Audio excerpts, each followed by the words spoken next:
When I shoot my shot, it's the whole wild way it's going in. Cross niggas like Bubba Chuck, I never gave a fuck. Hook shot a hole like Kareem, but I never lead a buck. I hit that Ginobili with my left hand, all like, woo. Bitch, you wasn't with me shooting in the gym? James Harden with the range on me, nigga, way back. Michael Jordan, 1985, bitch, I traveled with a cocaine circus. And you could live through anything if magic made it. Ladies and gentlemen, if you don't know, now you do.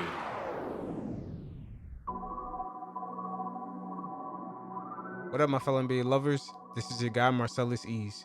You know, as we get deeper into these playoffs, a lot of things are taking shape throughout the NBA. That's pretty much going to change the landscape of the league from here on out going forward. We're starting to see some mid to small size NBA franchises make deep playoff runs and headed towards the finals. And honestly, some of their teams, the way their roster is constructed, they're going to be competing for the next couple of years. But normally, these NBA franchises have owners that normally don't spend a lot of money. They don't like dipping into the luxury tax. But due to the fact that they have a lot of young players, and at the same time, there's a lot of new money coming into the NBA in regards to new NBA team owners, a lot of these franchises will begin to start spending money. And the franchises I'm making reference to is the Phoenix Suns and the Denver Nuggets. Now, the Phoenix Suns are in a funny predicament here. They're going to have to deal with CP3, and he's going to, believe it or not, opt out at the age of 36 out of his $44 million one-year player option. And he will be looking for another 3 years on top for $100 million. So the Phoenix Suns are going to have to take that gamble, especially after paying Devin Booker, and eventually they're going to have to pay DeAndre Ayton. So that ownership normally does not like to dip in a luxury tax like that. But in order to stay competitive, they're going to have to pay CP3 and take the risk of him being injured and potentially not living out that contract. Because if they don't, what are they really saying to Devin Booker, and especially to their fan base? Because it looks like they're on the verge of possibly making it to the NBA Finals. And also, they're going to put pressure on their crosstown rival, the Denver Nuggets, another team that has owners that don't like to dip in a luxury tax. But they do have Gordon, which they acquired from Orlando. They do have Jokic, Jamal Murray, and at some point, they're going to have to make a decision on whether or not they're going to pay Michael Porter Jr. So they will have pressure on both sides, from Phoenix and Denver, to remain competitive and possibly dip into that luxury tax. And best believe, the Utah Jazz, quiet as kept, their new owners putting pressure on the Denver Nuggets and the Phoenix Suns in order to stay competitive. Because after buying the team from Gail Miller this summer, he has shown that he is not afraid to spend money by paying Rudy Gobert in order for the Utah Jazz, a small market team, to remain competitive. So the Utah Jazz new owner is like one of these Mark Cuban babies. He's a Jazz fanatic, and he's willing to go all out to make sure the Jazz can win, and he has deep enough pockets, especially after that tech company that he sold to a group of investors. And when I say that he's a Mark Cuban baby, I'm making the same reference to how a lot of young kids, when they play basketball today and then they come into the league, we see that they're sort of Stephen Curry babies. The way they play the game, shit, you could look at Trae Young's game. You could tell he's a Stephen Curry baby. And it's sort of the same way with the NBA owners. Mark Cuban was this NBA owner for the first time that we ever seen, that he came out of nowhere. He was in the stands. He was cheering hard. He was obsessed with his team. A lot of the NBA owners, you barely even see them. But Mark Cuban presented this new type of archetype of owners. He was much younger than what the typical NBA owner is as far as the age. And right now, due to a lot of new money coming into the market, especially coming from tech, there's a lot of new owners entering the league that are as young as Mark or even younger, and they're fanatics of their teams. And they're using the Mark Cuban approach as far as being an NBA owner that's involved with the team. They're cheering in the stands with the fans. You see, that Mark Cuban energy, that shit is really infectious. And a lot of owners, even regardless of age, because you could look at Steve Ballmer in the Clippers, he uses that Mark Cuban energy. You see him sitting in the stands. He's going, he's screaming and he's excited. He's pumped. That Mark Cuban energy is real. And a lot of the new owners that are coming into the league, they see that and they want to duplicate the same thing to galvanize their fan base.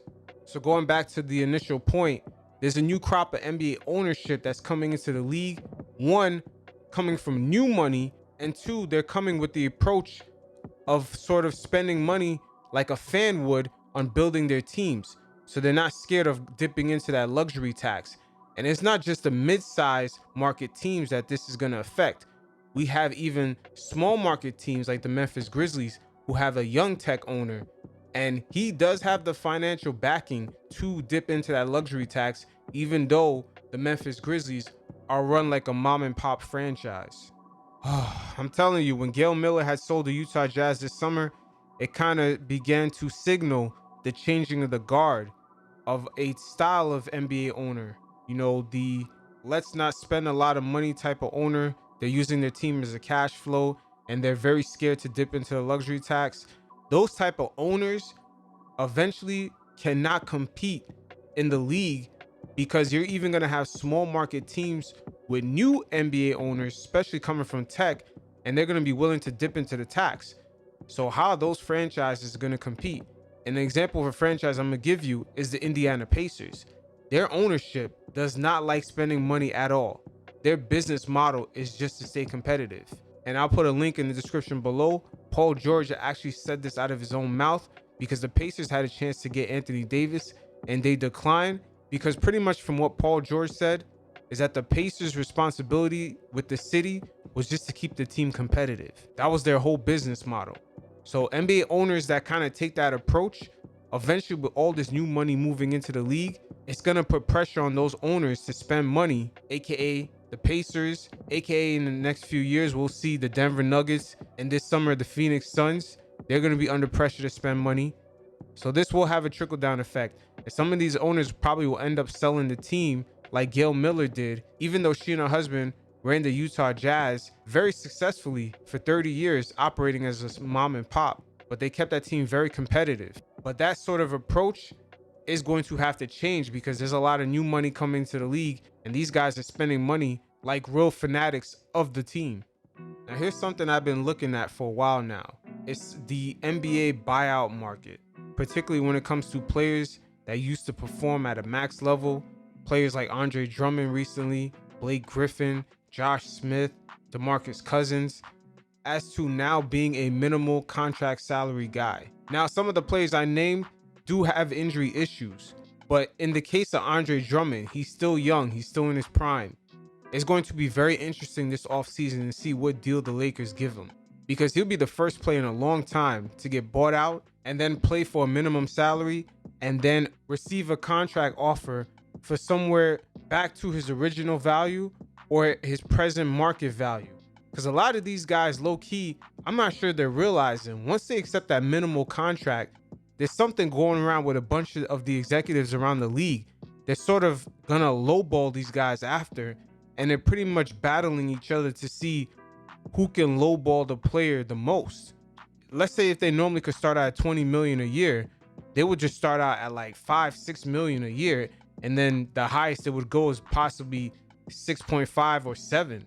Like, it's almost like these executives begin to just battle each other out by just lowballing the player, so basically erasing his market value. And with the case of Andre Drummond, it's going to be very interesting because he's still in his prime age and his skill set is still sort of needed. We've seen the return of the big man this season with Jokic and Embiid, and a defender like Andre Drummond will have some value.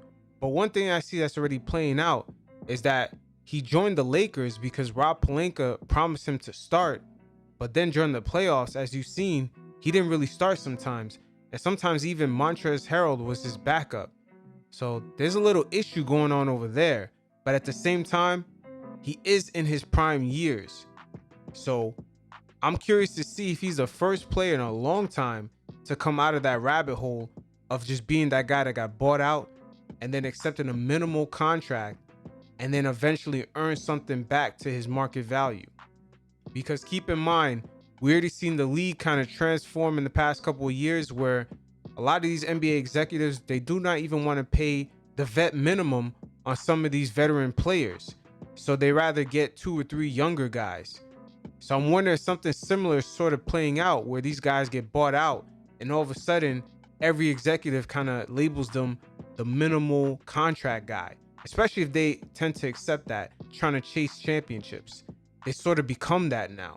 So it'll be very interesting to see how this plays out because DeAndre Drummond is not injured and he's young enough to be in his prime years. Now, last year in the bubble, there was a lot of talk about mental health issues and mental health awareness month, etc. There's a lot of branding and promotion of players who normally don't even speak up, but best believe some of this is a branding opportunity, and it is also a good opportunity to bring up something that players are going through. But at the same time, some of these guys have to realize what kind of line of business they're in. See, if a guy like Kobe Bryant was still in the league, he would take advantage of a lot of these guys on the floor when it comes to some of these issues. Now, this is a basketball related issue when it's on the court. I'm not talking about in real life in the outside world. But when it comes to the game of basketball, there are a lot of psychological things that happen within the court as far as getting in players' heads and affecting their psyche. And just sometimes being a bit too transparent for some of these guys like DeMar DeRozan and Paul George about some of these mental health issues, it's going to end up costing them a lot down the line. As we've seen, especially this season playing out with Paul George, as he's sort of actually trying to gain his respect back as far as being a star in the league and also one of the leaders of his team. You see, with all this social media and everyone trying to be transparent, sometimes you don't want to let people in too much, especially according to the line of work that you do. Paul George is a basketball player, and on the court, it's sometimes a piece of art seeing these guys play, and it's also a battle. It's almost like being in a battlefield, and you can't let your opponents know too much about some of your weaknesses. Something like mental health issues is not something some of these NBA players, because of their line of work, especially the stars, the guys that have a lot of responsibilities to hold a lot of the weight on their shoulders as far as their team being successful, these guys don't want to be too transparent to let their opponents know that they suffer from certain psychological issues. And it's almost like this season we're watching Paul George playing like he's trying to prove something to somebody, and it doesn't make sense, and it sometimes throws you off from your game. Once again, the transparency, it might be a little bit too much because it depends on your line of work. A commander on the battlefield wouldn't let the rest of his soldiers know that he suffers from psychological issues because they're relying on him on the battlefield to give him certain instructions to make sure everyone tries to get back home safe. And in the case of Paul George and DeMar DeRozan, they're sort of one of these commanders slash generals on the basketball court trying to lead their team to victory. So you don't want your opponents to know that you suffer from psychological issues, even your teammates, because they're going to know at the end of the day when the pressure comes on, your decision making is going to be questionable. Believe it or not, all this social media and some of this technology is in its infancy stage. And we're seeing how some of these things are beginning to play out.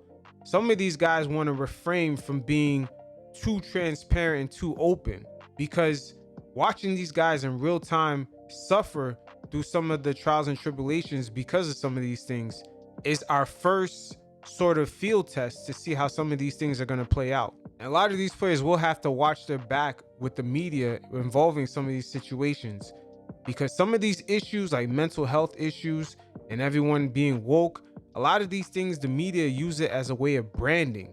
And so they will initially be on your side, but eventually Paul George will get trolled by the media because of these issues. They'll say something like, oh, you know, he suffered from mental issues last season in the bubble, and it could be one of the reasons why this year he's haven't had a good season. They will eventually stab you in the back with your transparency.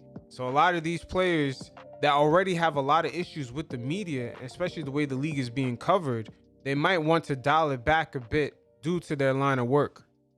Now, in this unique NBA season, due to the fact that the schedule was very compressed with the late start and especially with the late finish, we've seen a number of key injuries that happened to a lot of the stars in the league, especially in this year's playoffs. But this year, we also seen a different trend with the combination of players being very conscious about their nutrition, the advances in modern medicine, and the league evolving into a more finesse, skilled game. We're going to start to see players' primes last into their mid-30s, even as far as going up to age 37, 38. We've seen CP3 at age 36 this season have a hell of a year. Even though the schedule has been compressed, for the most part, he kind of stayed relatively healthy. Kevin Durant coming off that Achilles injury at age, I believe, 32, 33. He looks in prime form. LeBron James at age 36 is playing more minutes than ever. Even though in a compressed season, he broke down at the end. For the most part, his output isn't as far off as it was when he was in his 20s.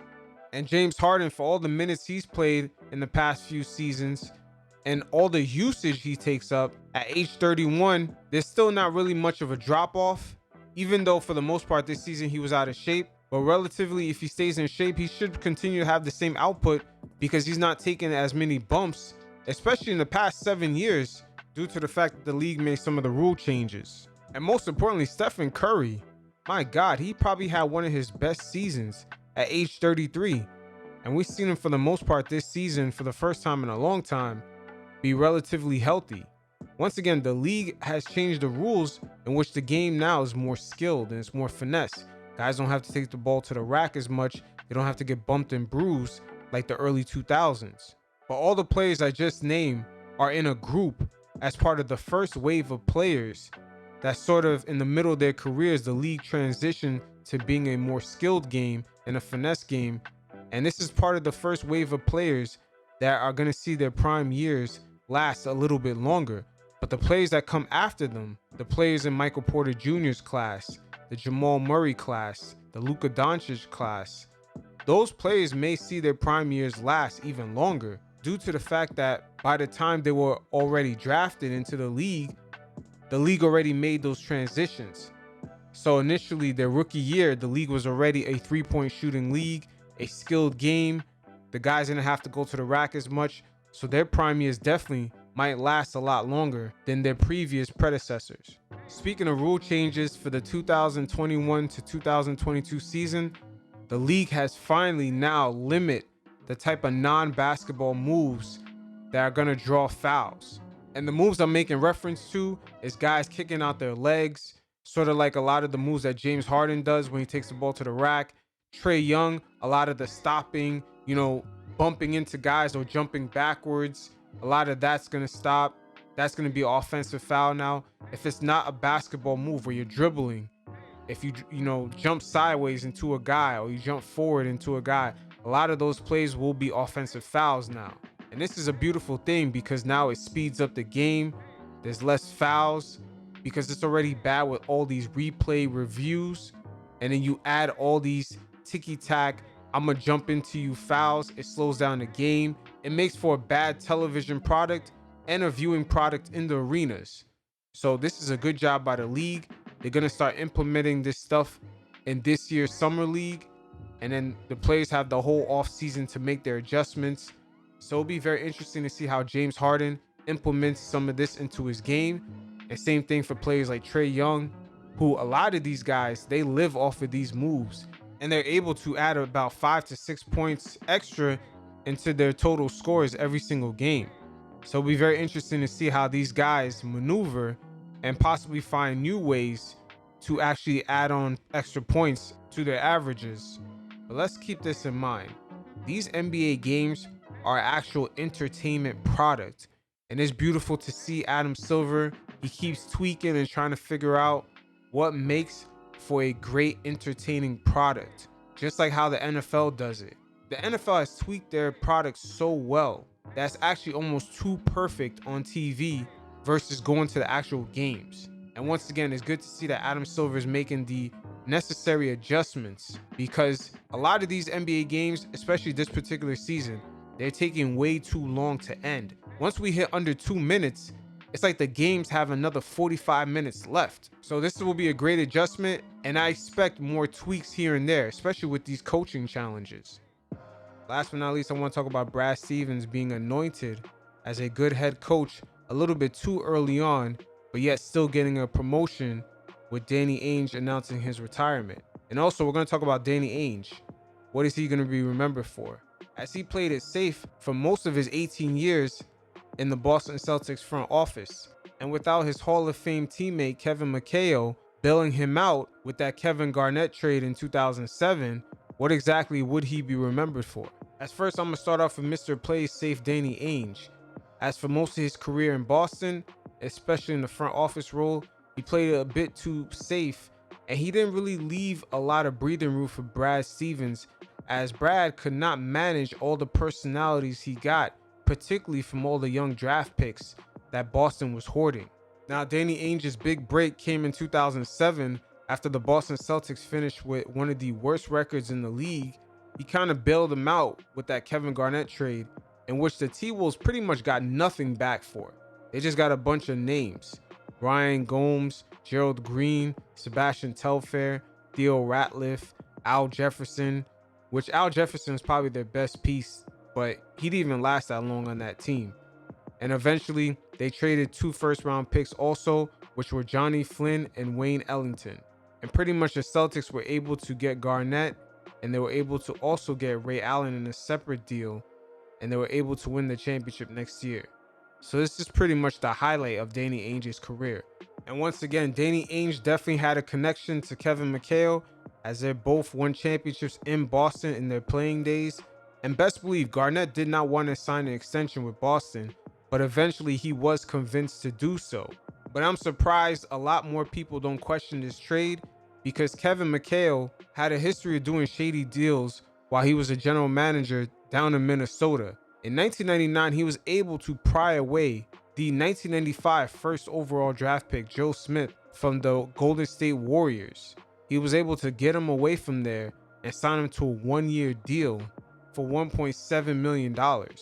Now, the league was questioning how the hell was he able to get this deal, because Joe Smith had rejected the Warriors' $80 million extension just to sign with Kevin McHale for 1 year for $1.7 million.